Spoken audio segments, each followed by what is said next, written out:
Well, we've got almost 50 people in, so we may as well Okay. officially kick off. Welcome, everybody. You're all taking your seats. I know there's still people shuffling in, so come on in, Mhm. get comfortable. This is another edition of Draw Me Anything. For those of you who's the first time, my name is Jason Chatfield. I'm a cartoonist and comedian living in New York City, and I have a Substack called New York Cartoons. And my guest today is a repeat guest, one of my favorite people in the world to talk to, Kev Callagher. He's one of these extraordinarily prolific cartoonists who I think the last time we spoke, I can't remember if it was when we were in Baltimore or at having lunch, or if it was on one of these, but I remember just thinking, God, I could just talk your ear off for hours. You've got so many great Mm, stories and experience. So welcome, Cal. We were just talking about the fact that you have this outlet. You're a political cartoonist, and mm. you have been for many, many years. You've seen these cycles, some cycles come and go, and others have a new sort of spin on them. I looked through your collection of cartoons that you gifted me, and I noticed some very familiar patterns Mm, in there, and then some not. Um, mm, so I want to kind of talk to you about that. We continue the mm. conversation we're having about the fact that it's getting difficult to reconcile some of this stuff. You get a little stir crazy, working through it in your head.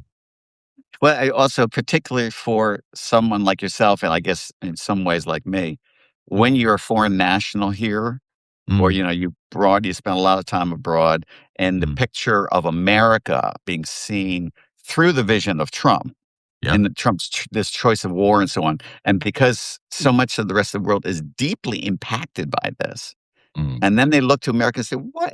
Why did you get this guy? How did we get here? How did you get here?" And then when they explore that even further, they say, "You're nuts. You're all nuts." And so you can easily understand how they might come to that conclusion, but then mm, you feel also obliged to make folks understand, well, guess what? Not everybody here likes them. In fact, hundreds of millions of people don't like this too, but, mm.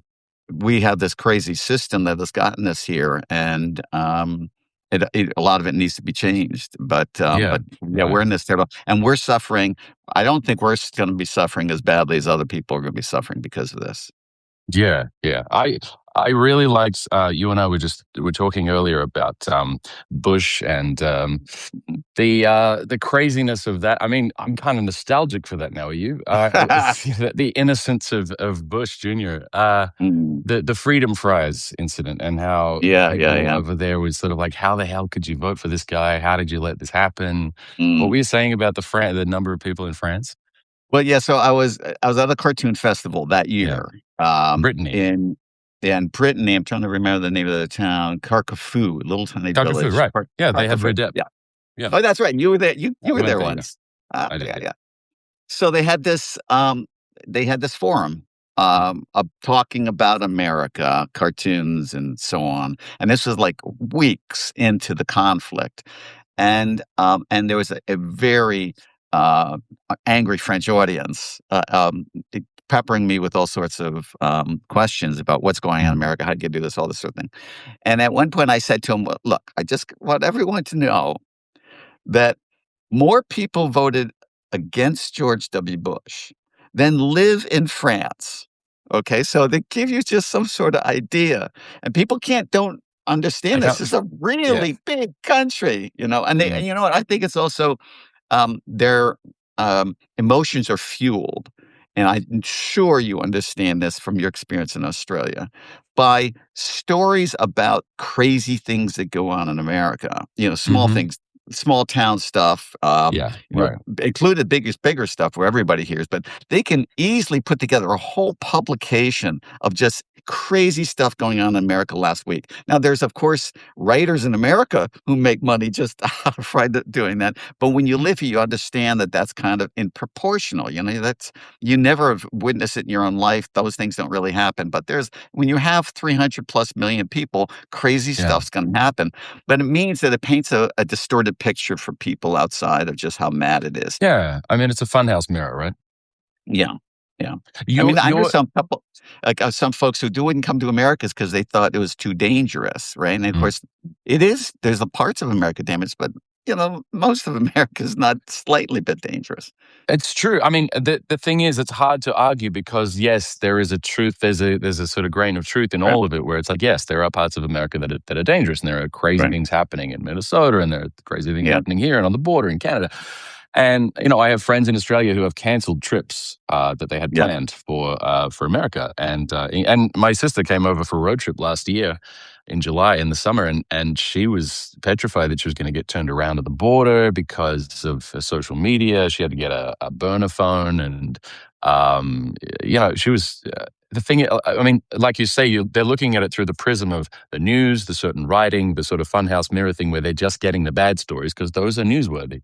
Yeah. And I always wonder how because you have a very level-headed approach. I think you and I think Patrick, there are some, we were just talking about this the other day. I was having dinner with Anne the other day, and we are talking about your work on Substack Mm. and how you have, I don't know where you get your news, and I'd be curious to see where you're curating your sort of information diet, but you seem to have a pretty even keel on the story. You have for whatever reason, the facts of the story get distorted from different outlets based on whatever their biases are, but you seem to have created this clear-headed truth from this amalgam of different news sources. How are you getting your news and not having this funhouse mirror effect?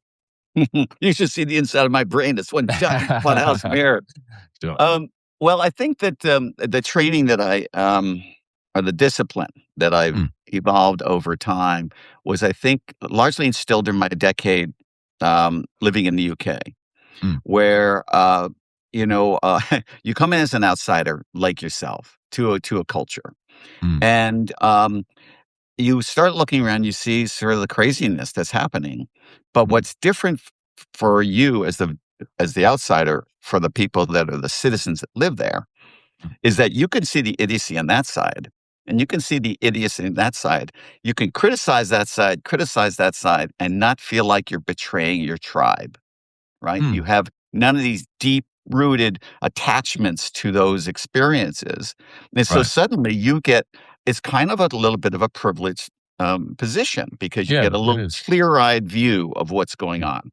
Mm. Furthermore, at that distance, it gave me a more distinct and clear-eyed view of America.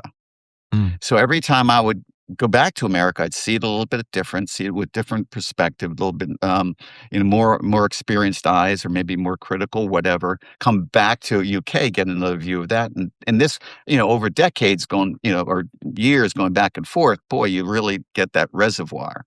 So you Mm. get that bit of critical criticism of one's own opinions. You sort of say, Yes. "I think this." You go, "Well, you know what? Maybe it's not." So that's the first thing. The second thing, I read The Economist, right? The Economist is amazing for their critical thinking, Mm. their absorbing different arguments, making their reasoned assessment of whether those are good or bad arguments.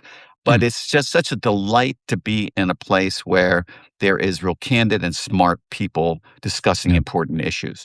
And what I love about The Economist today, it's not just a weekly magazine like it was nearly 50 years ago when I joined it, but now they Mhm. have this kind of full array of media possibilities. So they have a daily radio show. It's about 25 minutes long. They Mm. have these great podcast series, and maybe 10 or 11 of them, some of them award-winning series, great stuff. The Mm. journalists are all doing the stuff live, and they're really smart, and really, I think I surprised, because I know most of them, how comfortable they are, not before they're comfortable in front of the radio, but now with cameras, they're getting comfortable. Yeah. So I can't say enough good things about The Economist. Okay, that's interesting. And I guess The Economist is a fascinating, kind of in the way the Wall Street Journal is, in that there's rather than it being like a tabloid or or even a broadsheet, like it's a traditional sort of left wing broadsheet newspaper. It's its own thing. It feels like it's its own thing. The Economist has always been Mm. its own thing, and the stories. instead of it just like churning out breaking news all the time as the story is developing, it's had time to come together and get the facts and fact check and then go, all right, there's an entire context now. Here's the actual story in its fullness, rather than just like these scraps and bits and pieces throughout the day. I'm really fascinated by your work, and we've had a lot more people join since we started. So by the way, I'm talking to Kev Gallagher on St. Patrick's Day, of course. Hey, Kevin Patrick Gallagher. Kevin Patrick Gallagher, I'll tell you. St. Patrick Gallagher from Baltimore, longtime cartoonist, over 5 decades now at The Economist, right? Well, coming up actually in, I think in 2 years' time is my 50th, and I will announce it here that we're planning a 50th, a retrospective exhibition that will hopefully it will tour. So anybody's got museums that they want to see my cartoons in, you let us know. Yes, absolutely. That's so exciting. We'll have to get the Society of Illustrators here to do something. It'll be that'd be fun. Put the exhibition up. That'd be great. The big Museum of Cartoon and Comic Art, that whole wall, we could do a retrospective of all your work. That'd be really cool. We should talk to them. Let's talk. Yeah, let's talk. That's exciting. That's really exciting because it's such a, cartooning is such an interesting job because, and I think I spoke to Jim Borgman about this, because it's one of those jobs that, where people change careers depending on their generation. I mean, people change careers several times throughout their lives, depending on, what industries kind of ebb and flow, and some people pivot and go to something else. But with cartoonists really stick at it for pretty much their whole life. I mean, once they're in it, they don't stop. It's kind of a compulsion. It's like you can't not do it. They say cartoonists die at the drawing board because we don't really retire. I mean, we can, and some have, but it's one of those things that just like uniquely people stay in it for a very long time. We're lucky in that sense that we have that. But you in particular have had this extraordinarily, the breadth of your career has been incredible, from Fleet Street all the way to, to now. And I think I learned so much more from people like you and Jim when he was working at the Cincy Inquirer, and Anne Telnays, and some of these other cartoonists, Michael Deatta, and God, there's so many great editorial cartoonists that I've sort of gleaned so much insight from, that you all kind of, I don't know, it's you can read all the books you want, you can go to SVA or SCAD or KAL Arts or whatever and do all these courses, but you really learn the most, I think, from talking to and studying the work of great artists that you admire. I think you learn a lot. And so it was a real pleasure going through your book. I really sat down and really made a day of it. It was really nice. Oh, that's so cool. Any favorite cartoons? There were a few in there, and I'm going to send them to you because I took some photos on my phone. And the thing, and I want to talk to you about this because, as anyone who hasn't been on one of these before, about halfway through we flip the camera and we chat. I draw while we're chatting, and we're both be drawing as always. We'll both be drawing. We're going to be drawing because you're an extraordinary draftsman, and that's one of the things that jumped out at me in the book was the draftsmanship, and also your ability to use analogies and similes and symbolism. Because cartoons we have the luxury. I guess comedians do as well in a way, but cartoonists, we have this luxury of being able to analogize and to be able to explain complex issues and stories through using symbolism and, to a degree, cliche and things that might make it a little, without being reductive, make it a little more digestible. And you're extraordinary at that. You have this great vocabulary for that. I appreciate that. One of the challenges, of course, with The Economist being it's a global publication, it can be read across so many different cultures, is hopefully finding metaphors and similes, as you described, that are going to be understandable by lots of different places. So, for example, you won't use a cricket metaphor in The Economist. It'd be great in England and Australia and India, but not in the U.S., right? So you have to find things that have some global communication. Yeah, I guess that's also the consideration is that any local references wouldn't really cross the Pacific. I got a note. Andrea Staffeld here. Tom Tolles, one of my favorites. Yes, yeah. This, I think you and I, did you know Paul Rigby, the Oh, cartoonist I Paul never Rigby? met him. He's the Australian chap who then came to New York a little bit like yourself, right? He did, yeah. I mean, he started out in, he's born in Melbourne, but he started out in Perth, in my hometown. Mm, And I studied his work pretty comprehensively when I was coming up. That was kind of how I learned editorial cartooning. Bill Mitchell, Paul Rigby, Pat mm, Oliphant, of course, all Aussies, and they had, like you, they had this capacity to sort of build out. Sort of direct the eye around an image, using composition and solids and negative space, but also just telling a story, drawing the eye around, telling a story. mhm. And Paul, eventually, Paul Rigby came to New York. He was working at the Daily News and then the Post. His son, at one point, Bay Rigby, was working at the Post Yeah, and while he he was was living with Paul. yeah, that's right. I remember that was like how long the period was that they were both competing with each other? A It decade, wasn't maybe? that long. It was maybe A couple like of years. 8 years, I don't know, 6 7 years, something like that. Yeah. It wasn't long enough for it to be like a crazy, Mm, rivalry. But Bay was living with them, with Marlene and Paul, and there was a story of Bay was working at the kitchen on the counter and doing his cartoon for the New York Daily News, and then Paul was in his studio doing his cartoon for the Post. And he'd wander out to have his, morning vodka and orange juice, and he'd kind of lean over at Bay and go, "Yeah, okay," just kind of mess with his head. yeah. Oh, that's so funny. That's so Uh, funny. And now for but the people that don't know these 2 characters, what that's so interesting, when you and I discuss the word cartoon, mm, the listeners have a whole range of ideas of what that could mean, right? They could be yeah, really simple ones. They could be, complicated. They could be comic strips, all this type of thing. Well, I'll mm, just describe quickly these 2 guys, and then you can help me out a little bit to fill the void, right? So, right. they were given a half a page on the tabloid, right? So they're given an enormous space, probably On the 3 editorial times page, yeah. on the editor, probably, 3 times the size of my cartoon appears in The Economist, it's a really big.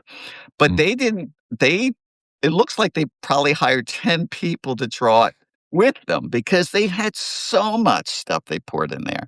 The yep, cartoons were full of energy. I think that's one of the best ways to yeah, describe when I looked at their work. The line had energy, but also the yep, formations, and so when you couldn't wait to look at them because it was just like entering into, a fun house, like you described before. It's just like, "Whoa, whoa, whoa, whoa," all this stuff going on. And so it was a terrifically exciting, but a very mm, distinctive Australian look that, mm, Pat Oliphant, of course, introduced to the US. A few cartoonists in the UK also did it as well. But I always was so impressed, in fact, that still till today, after being in this profession for decades, I look at some of those artwork and they said, "How did they complete that in 6 or 7 hours?" I don't know how they could have done that. So, yeah, they were deeply impressive, and I would have loved to have met them. yeah. I mean, they were extraordinary people. It's one of those things that once, I guess it's the 10,000 hours, or it's just muscle Mhm. memory after a certain amount of time. But watching them work, they were using brush and ink. Mhm. Everything was by hand, and duo shade board, which, Oh, yeah, all kinds of yeah, chemical yeah. carcinogens in their veins. But I think they just had this very, very loose pencils. I mean, I think I've seen Pat's pencils; they're loose, but knowing what's in their head and just kind of throwing it on the page just very loosely, is really fascinating to see it go from that to the, as you say, the energetic, the Mm, line with this, extraordinary detail. And Paul used to hide a little urchin boy and his dog in all of his cartoons as well. He had a little mm, hidden thing like Oliphant with his little pig.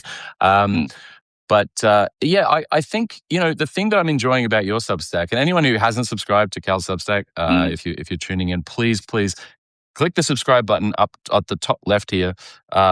Subscribe to KAL Substack. He's doing some fantastic work. One of the most fascinating things I'm finding is seeing mm, your process. Sort of mm. you're sharing your process of how you make your cartoons, which is really generous of you to do. Because a lot of people are very embarrassed to show. You know, it's opening the dressing gown here. It's very intimate. Seeing your pencils. I mean, I would never show anyone my pencils unless I was kind of proud of him. Oh, Do that's you funny. want to talk That's about so that for a funny. while? Because your Substack is fantastic. How are you finding it all? How are you finding Substack in all this, this new era? New Year. Well, I'm absolutely loving Substack for Mm, lots of different reasons. One of the first things is that, when you ask for subscribers, everyone mm, who's paying, listening to this and watching this know that you're asking for them to give you their email address. mm. Who wants more email? Nobody wants more email, right? So Right. if they're going to gift you with their email, then it's incumbent upon you as a provider to Mm, provide content that'll be worthy of their click. yeah. And so that every time you email them, they see your name, they see the title of your thing there, they're going to be inclined to click. And when they do open it up, they'd have to feel rewarded to some ways. So you create this interesting bond and connection with those who have decided to team up with you. So for me, it feels like it's Team KAL. These people have made a commitment to join me. I want to embrace them.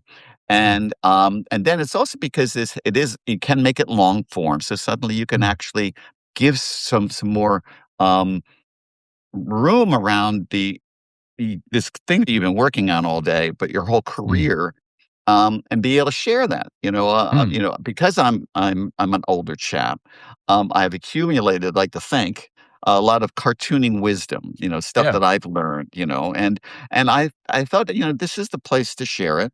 I'm not going to write a autobiography, but then I can just do it in piecemeal this way. And Mm, I think, as you said in the opening statement, I realized I had lots of stories in this mm, game, and mhm.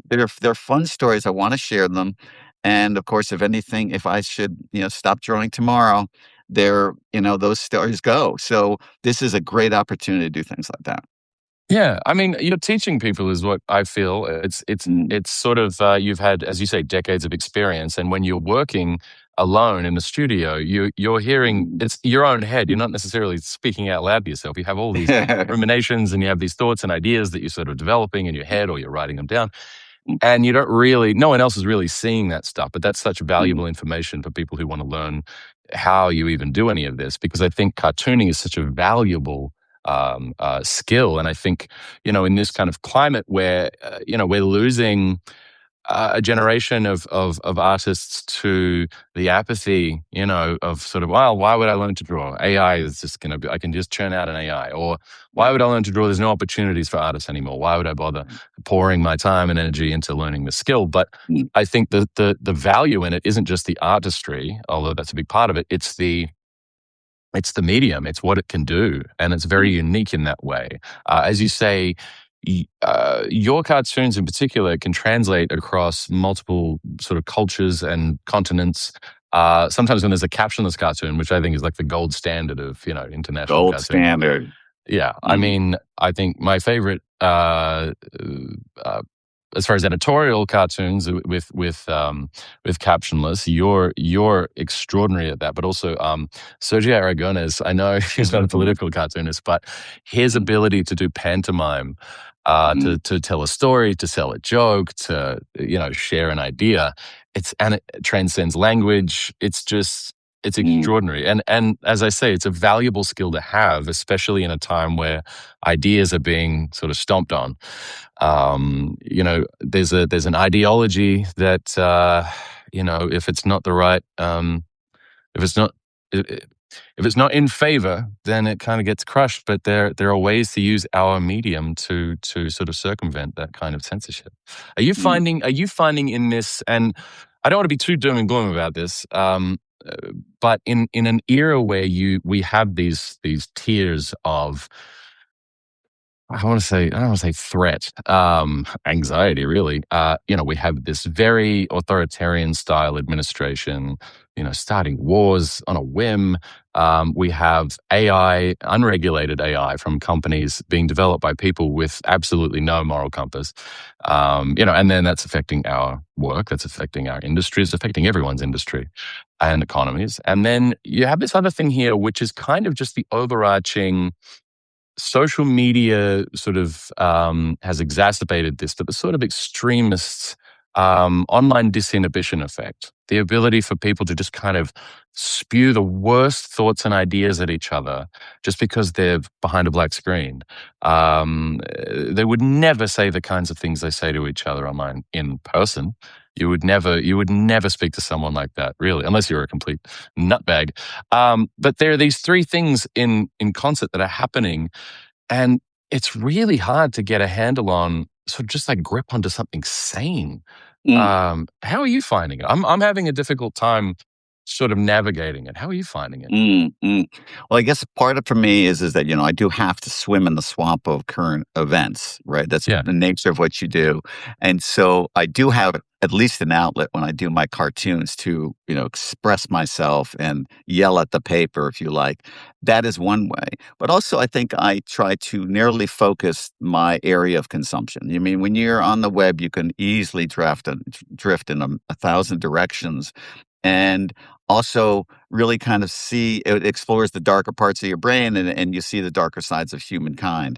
And so Mm, trying to find those areas where there's more sanity, where or understand that there's good stuff going on. Now, for me, it might be because I love fly fishing, so I used to watch fly fishing videos. So that's right. a good way, right? But I think that it goes back to, I think, what we're discussing before about trying to keep some sort of perspective from 30,000 feet looking down. Sure. Yeah. And, drifting, pulling yourself up and sort of say, part of it is, well, we've been kind of here before, what's the big picture? I'm still thinking the big picture, a lot of it relies on what goes on in November, right? Mhm. Because I it's hard to say that there's an underlying deep shift away from the MAGA movement, but there probably is. I mean, if you see the numbers where they are, I don't think they're going to recover very quickly from this war. I mean, the war is likely to go on for at least another month, if not a lot longer. And so people are angry and pissed, and so at least the stop sign, and they'll be stopped in the mud by November. What happens next is a whole nother thing, but it does give me I'm a half glass half full kind of guy. Gives me some Mm, hope that there will be change. That's the first thing. Second thing is meeting other people who give you hope. Maybe mm. it's not just colleagues, but young people who are still hopeful in this environment. I love chatting with a week or so ago, Substack Live that I had with Catherine Woodman Maynard, who is a cartoonist in Minneapolis, who Okay. actually was Wow. a graphic novelist, non-political character. Mm. Things started happening in Minneapolis. Renee Good was shot, a mile or two from her house. And of course, when you're living in Minneapolis, it's all on everybody's mind. Yeah. So she organized this thing, I think it's called Comics for Change or something, Okay. where they got a whole bunch of comic artists starting in Minneapolis to do a four-panel, um, Cool. commentary and Okay. like in Yeah. a comic form about what they're seeing there. And well, then expanded. I think they got 1,000 entries from around the world, and so it was Wow. like it was just showing to me gives me hope when folks see something happening the whole scenario would happen in Minneapolis gave me hope for the possibility of what can change here. So I guess those Mhm. sort of things help me come to grips with some of the absolute craziness that's going on.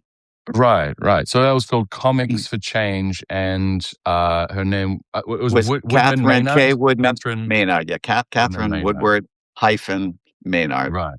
Yeah, yeah, Some great. people in the sorry, in the chat were asking about some of these names and if we're going to list them at the end. Oh, Yes, this them at the end. I always listen back to these episodes and then I write up a Do recap of you? everything we spoke Yeah, about and I list the people we spoke about just in case you want to yeah, go and look at their work. So great. that usually comes out about a day after because it takes me a minute to do those. Yeah, yeah. But yes, anyone watching who wants to look up these people, Paul Rigby, Bay Rigby, Right. Catherine Woodman Maynard. I want to flip the camera in a second. Yep. I also want to just address. Someone just said, D. Somebody said, Kevin, can you comment on the extent in which the right wing has been running a meme war and how cartoons like yours fit in? Mm, mm. Hmm. Well, I think that's a really interesting question, and partly the success of any, meme war, if you like, Hmm. is how much who they're going to. In other words, memes are often a way to feed your own forces and Hmm. get them riled up and excited. But it's about trying to change people's minds and trying to affect the way people see things. That's a whole nother game. One of the things that's interesting, the question was saying, well, how does it affect, what I Yeah. do? Is Yeah. that I think that there's a fundamental difference between a meme and a political cartoon, Okay. particularly when the political cartoons are done well. And that is the political cartoon is signed.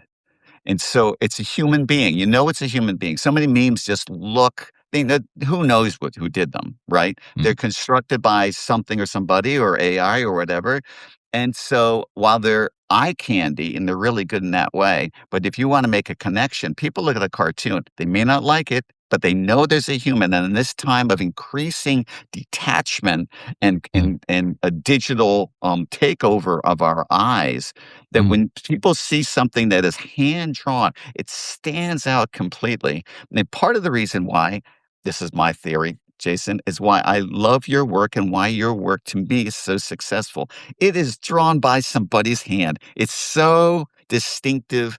It cannot be, it just doesn't smell at all of any computers involved. And it's Right. got life. Your line has got life. It's got energy. It's got smarts. It's also got yeah, cheeky. I mean, you just got a lot of these that seem just so human. It just feels Right. human. While everybody else or everywhere else seems to be taken over by the bots. Digital. Right. Yeah. And I'm finding, thank you, by the way. It's very kind of you to say. I work very hard at trying to sort of show as much of myself through my work as I can, as sort of be as Mm. vulnerable but as human, sort of keeping in the imperfections, keeping in the wobbly line, Yeah, yeah. keeping in, the idea, um, that this is something we make, that we have are practiced at. That it's a skill that we developed, but it's something very, very, as you said, it's very human.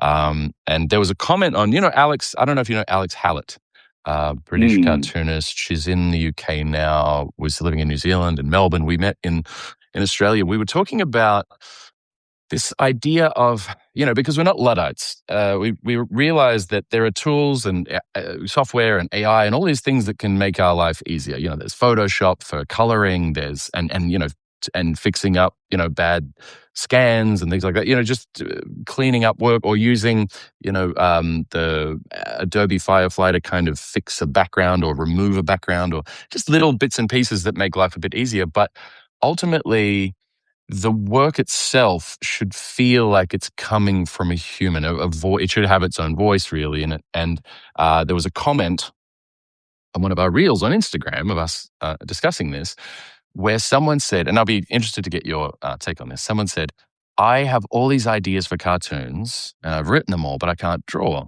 So I've used AI to draw the cartoons." And he said, "Well, I would love to collaborate with a cartoonist. I just, I think it's quicker for me to just use these AI generators." Mm. Mm. And Paul Nez just says in the comments here, AI is to creativity as human centipede is to fine cuisine. All right, let's not have the human centipede references here. Right. Thanks, Paul. But um, I sort of, she said, listen, everyone can draw. A lot of people stop is the truth. A lot of people stop as a kid if they see the other kids in the class drawing better than them. They sort of go, "Oh, I can't draw because that kid draws better than me," or they just think, "Oh, I can't get the idea from my head to my hand on the page. It's a very difficult thing to do." But it's worth learning. It's worth, for the human element of getting an idea onto a page using your voice, your style, your creativity, rather than just plugging it into some bot, some AI to create, let's be honest, probably a pretty generic image that's not really going to connect regardless of how good the writing is. And, he said, by that measure, you should just start asking film producers to learn how to direct an act. And I was like, that analogy doesn't really work. But I don't know. Mm. What's your take on this? Mm. Well, it is kind of the direction things are going, as we know. Yeah. I like what I liked, and I completely agree. Your notice about how everybody can draw. It's like I think it's etched in Mm. our DNA. It's like Yeah. a language that we've all let atrophy. And it's around 6, I think, that you got it right. That's When right. people Yeah. start, yeah, everybody can draw at age 6, and then they sort of Mm, stop for a variety of reasons. mm, So, and we're all those who aren't doing it are missing out on this great opportunity. And as you say, it's just easier to kind of press a button. And I think that's going to be a challenge for the entire society, that when everything can be made better by pressing a button, when understanding that the value of life is built into experience and doing things. And so mm, there's that bigger picture that kind of happens.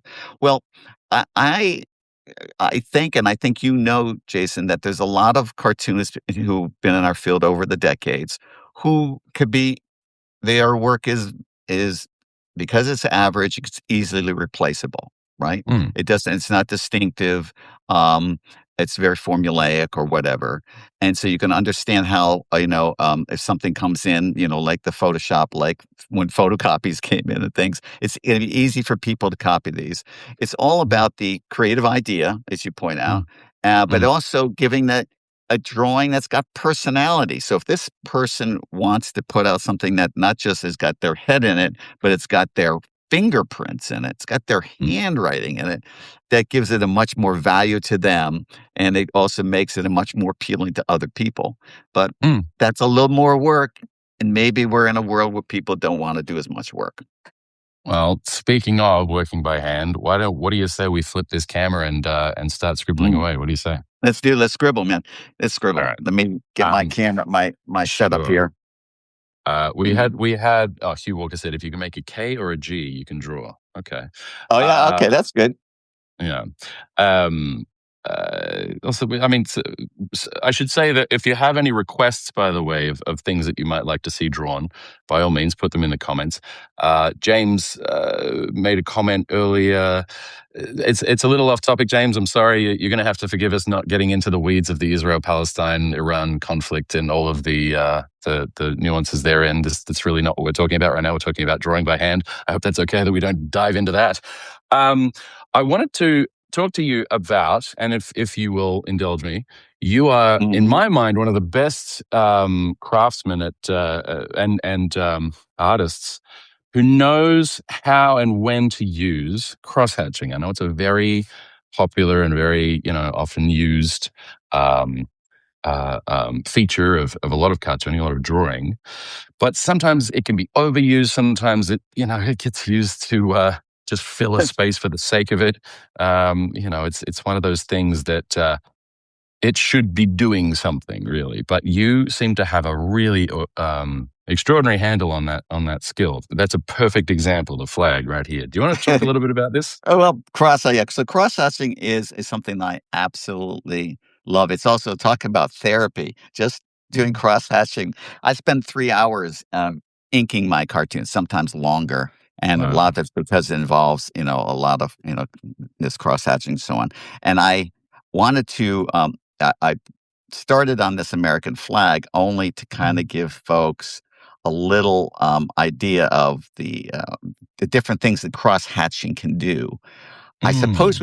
we should, maybe tell folks why cross-hatching even started and how we got to a point where people were using black lines on paper to evoke, images in the way that we do. Yeah.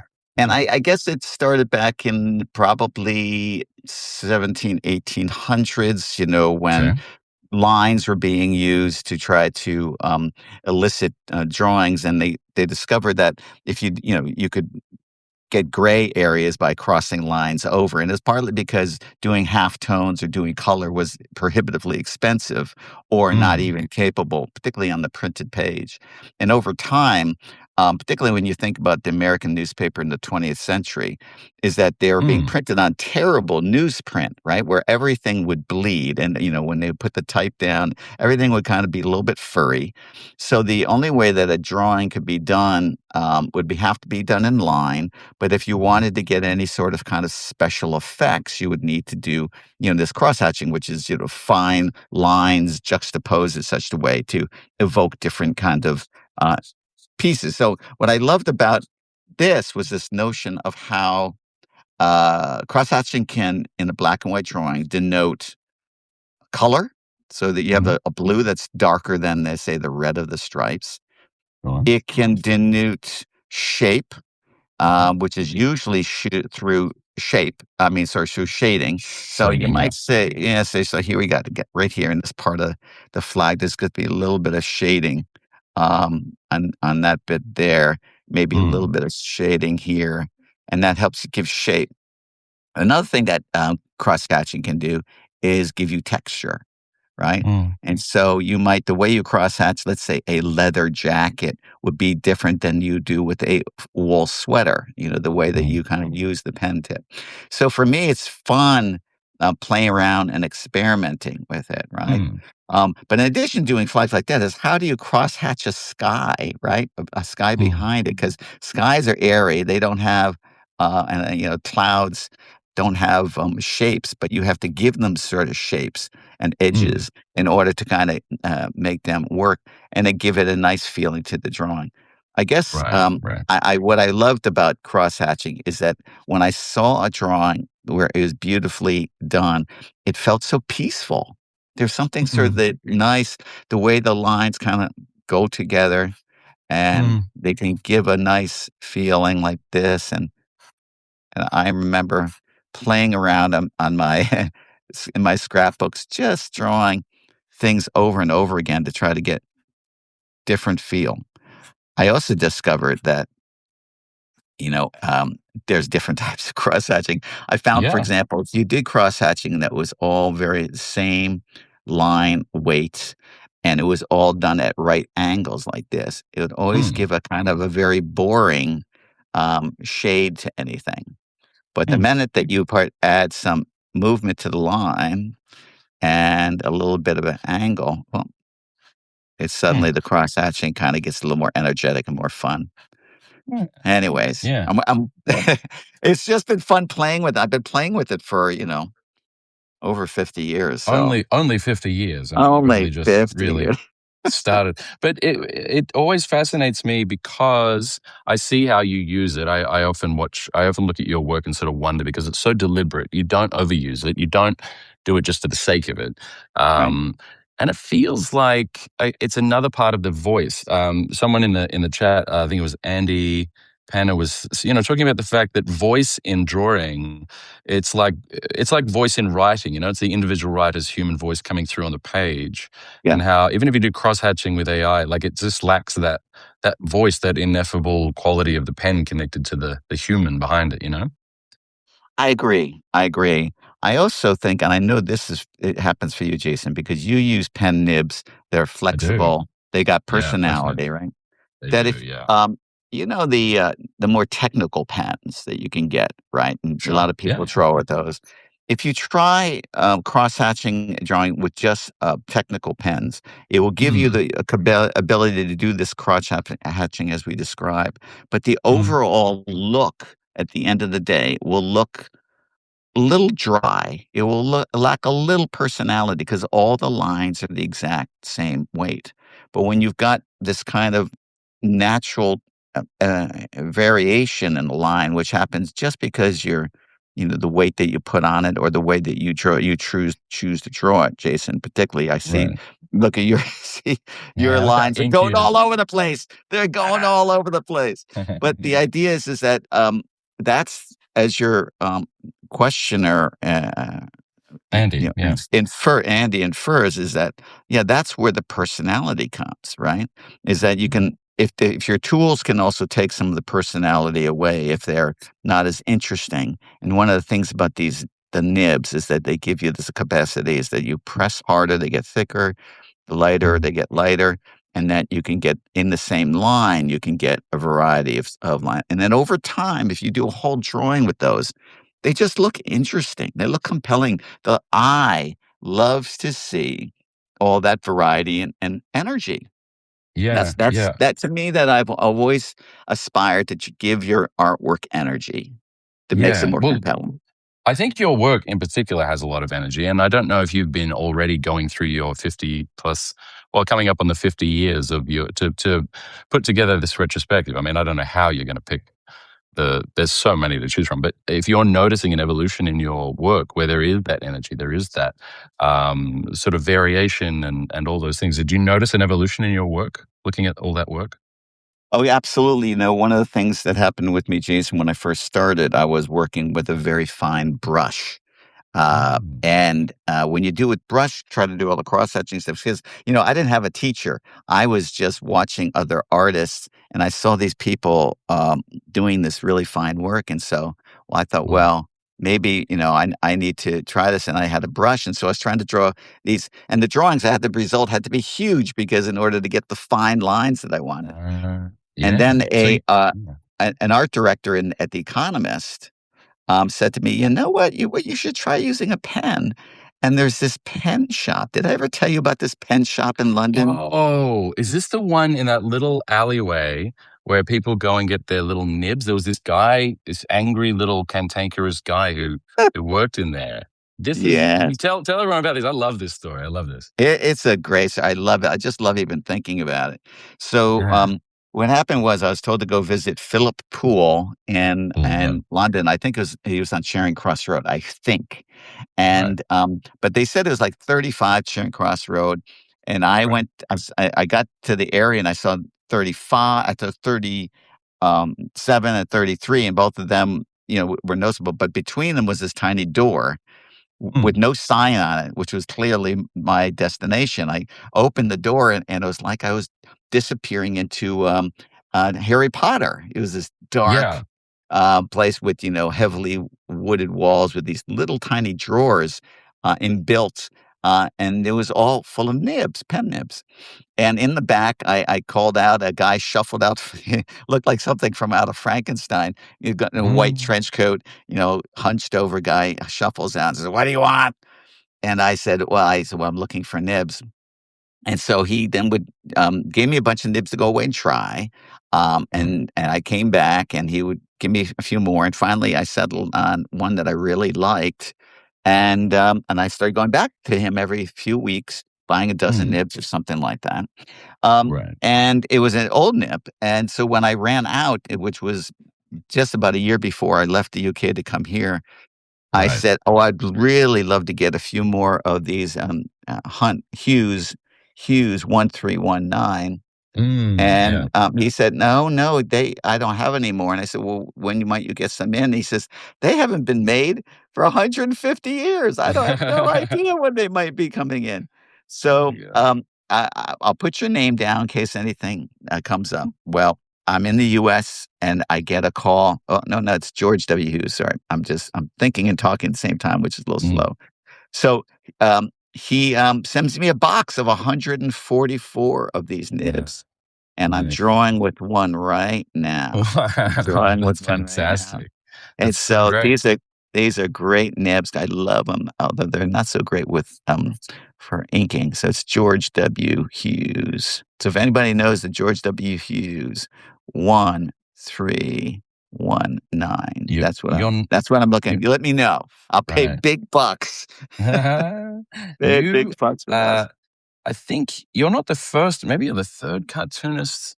You told me about this first, and then I asked around some other cartoonists in Oh the yeah. UK and the US. They also told me about this. They were like, "Oh, yeah, yeah, there was this Um, little shop, angry old man."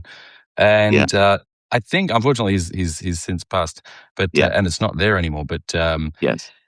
yeah, it did feel very, what's the Harry Potter, the Diagon Valley. No. Diagon Dar- Alley, yeah, yeah. Diagon Alley. That's the one. Like by getting a wand or something. Yeah. Yeah, I think, that era of, as you say, they haven't made these nibs in 150 years or whatever it is. It's just, it speaks to the fact that there is this kind of lost artisanship, there's this lost craftsmanship about building these tools. And I know that the Japanese started making some like steel nibs and they tried replicating some of the old Victorian nibs and stuff. I mean, Oh you can yeah. really get into Okay. the weeds on this stuff, but Yeah. there are blogs all about it. But yeah, I think I mean I use the Hunt 101 Yeah. Imperial. This is my weapon of choice. Weapon of And they're not choice. totally always available when when they're out, they're out. But I'm lucky so far that they have been available. I do have a few comments from people saying that, and I thought this too when you were talking about cross-hatching, Yes. KAL, is, although it looks very much like Reagan, um, David Levine, Oh, yes. his Yeah. cross-hatching was absolutely beautiful. His work Yes. was beautiful, his Absolutely cross-hatching. beautiful. Yeah. Yeah, and did you study his work at all when you were sort of starting out? I did. I did. I studied his work a lot. Mm, I was coming around in the 70s and 80s, and the way that you'd mm, learn is that you'd have to buy books. mm, But people didn't come out with a lot of books, and so a book of may come out, every other year from an artist, or sometimes, you'd have in your library a total of, 5 or 6 books, and you'd study them to death. They would be very well thumbed. And I mm, looked through so many of the great, books of David Levine. But I also learned in due course mm. something I had learned as a basketball player Oh, yeah. many years before, is that you could try as much as you can to imitate, not just emulate, but imitate Right, your yeah. heroes and what they do. But what Mm, happens is that you're in the end restricted by your own personal limitations. So in basketball, I mm, I learned at some point that I was never gonna be able to dunk a basketball. I was just too short, not, yeah, jump bouncy enough, and I yeah. was gonna have to live with my own limitations and then play basketball to all the strengths that I had given to me in other Mm, ways. Well, with doing cross-hatching and so on, I came to a point where I realized that David Levine was magical, that I was never gonna be David Levine, but I could mm, learn from him and all his cross-hatching lessons and the experiments that he, in fact, had learned from studying those who had done cross-hatching before him, mm. and then turn it into my own. And that's, I Right. think, he's been a valuable teacher to me over the years. I love looking at his work still, and I can Mm, see the influence that he had on me. But I think that I'm also really delighted to see how I found my way on my mm. own since. Yeah, I mean, it's like a family tree, isn't it? You look at the work of the people you admire, and then you sort of dig into, well, who were they admiring when they were starting out? Who were they studying? Whose work did they love? And then you dive into that and you go, oh wow, I didn't even know about this guy. And then you find them and you go, well, who were they studying? And then it goes all the way back to a caveman, probably. But it does have this very interesting sort of almost like an ancestry to it. I was looking at the work of, and people can look this up. I may repost it on my Substack, but the work of Ronald Searle and Oh, yeah. how many people were influenced by Searle? Scarf, Stedman, everyone from Mort Drucker to Ed Steed and everyone in between. He's had his fingerprints are all over everybody's work Yes. because they all studied his stuff. And then when you look at what he studied, the work of Yeah. the people he was trying to emulate when he came up, you can go down an entirely new rabbit hole of like, oh wow, I had Yes. no idea Yes. who this person was. Yes, yes, exactly right. Who are your biggest influences? I think when I was starting out, it was very much like Paul Rigby and these Yeah, editorial cartoonists because I wanted to be a political cartoonist. I okay. really loved the work of Peter Brolman, who's a South Australian Oh, cartoonist, yeah, and and did he and Bill, retire recently? When did he is he still going? Uh, he's still going. He lost a lot of newspapers, unfortunately. He was very widely syndicated, and then they consolidated. So he Oh, didn't yeah, retire. He just is condensed his right. syndication.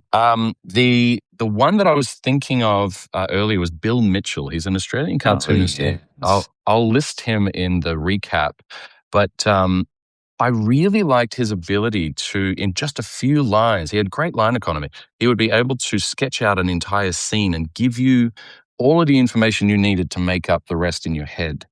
And that's such a difficult thing to do, to know It what lines to is. leave out. He was excellent at that. Yeah, yeah. Um, and then, of course, Richard Thompson and later on, a lot of comic strip cartoonists and other editorial cartoonists. I really loved Jim Borgman. I loved the Yeah. work of, God, so many people. Tom Richmond, extraordinary Mm, caricaturist and yes, yes. draftsman. And his line is incredible. It He beautiful. uses Yeah. he uses these. I think the crow quills. He Oh, uses yeah? dip pens. Yeah, nice flex nibs and very, very precise. Anyone who hasn't subscribed to Tom Richmond's, I think it's called the Ink Stained Wretch. He does a weekly, and his premium tier subscribers get a video of him drawing. You learn a lot watching him draw too, each week. So, like I said, you learn more watching your fellow artists draw than any book you read or course you take. Oh, yeah. Yeah. How about you? Apart from Levine, who were some of your sort of when you were coming up? Well, that's a good question. Coming up is maybe a little different than my big influences. Much of it happened when I was in the UK still, because they had a grander Sure. tradition of kind of cross-hatching and all that sort of stuff. And Right. so James Tennille, now that's an old, blast from the past. And people Sure. who may have seen Alice in Wonderland original drawings done back and in the day were done by James Tennille, and you'd recognize them because they're very distinctive, and they also, I think, he influenced David Levine. But there was a cartoonist named David Lowe, Low, Love David Lowe. operated Oh in my God.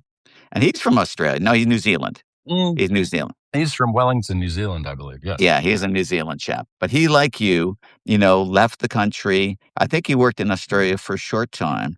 He Then, did in then, Sydney. and then he came to the UK, and he was also had that gift, as we described earlier, of being able to come in and operate with a slightly detached view of what was going on in the world. And so he became a prominent British cartoonist from the 1930s to the 1950s. He was on Hitler's kill list, Excellent. to take care of when they first invaded. That was on the plan. And there's some great David Lowe stories, but he was a gifted caricaturist, although he did very simple lines, just as we were talking about before, how hard it is to do simple lines. Now, people, look at my cross-hatching and they say, "This is amazing how you do it." I will look at the people who do the very simple stuff and say, "Oh my God, how do they do it?" Right? And there's this Yes. great cartoon story, and you have to tell me first if you've heard the story before. Second, if I've got the cartoonist right. Okay, Okay. because I Yep. think it was been attributed to a cartoonist by the name of Phil May. Is he Australian? He might be New Yeah. Zealand, right? But No, Phil May, I think, is Australian. okay, so he comes to London, right? He comes to London. And here's the story as I understand it. So Phil is working on Fleet Street. He goes into the pub one day after work, and two editors sidle up next to him, and they say, "Phil, um, you get paid an awful lot of money for your cartoons, and the last cartoon you did had only 7 lines in it." Mhm. And he paused for a second, and he said, "If I could have done it in 5 lines, I would have charged twice as much." Oh, And I thought now, that was it. Now, I would like to think that that was him, but I mean, it's some cartoonists said it, or maybe they didn't. Maybe it's just some great story, but it's a great line that it's at least a philosophy that I take when it comes to doing simple cartoons. yes. I believe it's been attributed to many different artists and graphic designers. I think, do you know Bob Blackman? Yeah, yeah, He was a great graphic artist and illustrator. yeah, And I think the first time I heard that story, yeah. it was so R.O. Blackman was how he is known. Um, I heard the story that it was from Blackman and it was a graphic design. It was a logo or something like that, where they said, "Wow, you just did it in 2 lines. You're going to charge us 20 grand for this?" And he said, "If I could have done it in one, I would have charged you 40 grand or something along Yeah, those right. lines." Same line, yeah. Yeah, and I think, I mean, the crux of it's the old, again, I think attributed to Voltaire, but it's not Voltaire. The I'm sorry, I couldn't make this letter shorter. I didn't have time. Yeah, that's right. Yeah, It's that that's kind right. of thing. Just like that it does take time and discipline to have that ability to really sit and edit and know what is the essential element to make this thing work without the temptation of overworking it. I find it really difficult not to overwork um, a drawing, or just add one more line here just to see if it. I don't know, how do you stop yourself from adding anything? Oh, I've made a million mistakes. I mean, Jason, I published 11,000 cartoons, right? Sure. And every single cartoon I tell folks, I'm just as a practice for your next cartoon. Because Hmm. you just like you described, you're looking and say, "Oh, what about if I just add this, or let me just add Yeah. this?" But Yep. over a period of time, you get this kind of knowledge that you say, "Okay, I tried that once before by adding a line like that, and it didn't work, or maybe it was over egging the pudding or whatever." And so it Mm. takes a long time to you get that muscle that, or at least that stop sign. You grow that stop sign that says, "Hold on, Jason. Come on." Yeah. One too many. But I think I can tell you like to draw. I love to draw. Not Mm. all cartoonists love to draw. It's just, Sure. because some people find it easier. Mm. And so when you love to draw, then you want to experiment. Ooh, how about ooh, ooh, ooh, because Yeah. it can Yeah. give you a little bit, that little bit of a rush if you get it right. Yeah. And I'm a bit of a So, boffin as well with it. I don't know if you're like this, but even though we've kind of landed on the tools that we use, and that Reagan's amazing, by the way. mm, I still like to experiment sometimes and try different yes. techniques and tools. Before we go, because we're coming up on 1 o'clock, so I've already kept you for an hour, which is very, very Oh, generous of great. you. Well, it's been so And much thank you. time. Come on, man. It's been a pleasure. No, of course. I did want to just acknowledge that a lot of the people in the comments are absolutely loving your work, and also saying, that they're wondering if we have any thoughts on her block or James Gilray, and these other artists. I mean, they all kind of are part of this pantheon of demigods in my head as far as illustration goes. I'm going to flip my camera back over. Yeah, me too. Of these cartoonists who paved the way for an entire new generation of cartoonists to come in and innovate upon what they were doing, and then, as you say, just sort of push forth into the next era. Mm, Um, mm. yeah, is that how you feel about it? Yeah, yeah. James Gilroy to me is the first editorial cartoonist, who used caricature and built great images. And it was during the time when there was a lot of tumult in the British aristocracy and politics, and he was able to comment on it. And so, a Mm, little story about James Gilroy. So he during his life had three different print shops, and he mm, produced, these etchings and prints that he sometimes painted, others painted it for him sometimes, but sometimes they're just black and white things. And he might produce one a week or something like that. So, mm. um, but when they came out, it would be like a mob outside the print shop demanding to get in there and wanting to break the windows. And there was some piece that he was doing about a royal that was going to be deemed to be a little unfriendly. They would sometimes send somebody down and buy the whole entire print run so nobody could see them, right? That Wow, kind of stuff. really? But anyways, Huh. his print shop, his third and last and best known print shop, was actually located on the same corner where the Economist building was. Oh, wow. So That's when cool. I would go to work, I would just like breathe in the air, get my feet on the ground, collect that Gilray electricity, Love and that. get to work. And I love it. so that I feel very connected to him. And when I look at his work, it brings me back because I can understand when I look at his work what he was trying to do, the approaches he was trying to say, and the things he was trying to do. But he was great. Yeah. No, that's fantastic. I love that. I love that you're sort of Mm, standing on the same ground, you're sort mm, of in that same foundation.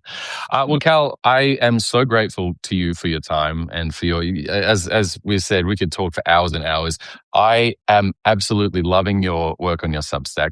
Anne and thank I had the you. same conversation when we were at dinner, just talking, just sort of gushing about you and your work and how great it is and how nice it is of you to share so much of your process with people. If people haven't already, please click on the subscribe button up here to subscribe to Cal's Substack.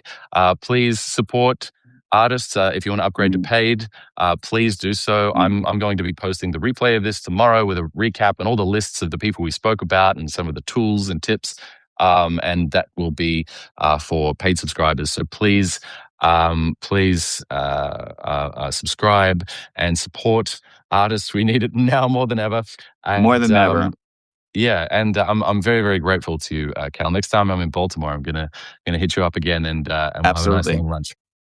Absolutely, man. It's so much fun. You're great. I love what you're doing, and you got my complete support. Thank you. Thanks, Cal. I appreciate you. All right. Thanks a lot, everyone. Take We'll care, see everyone. you next time. Bye. Next time.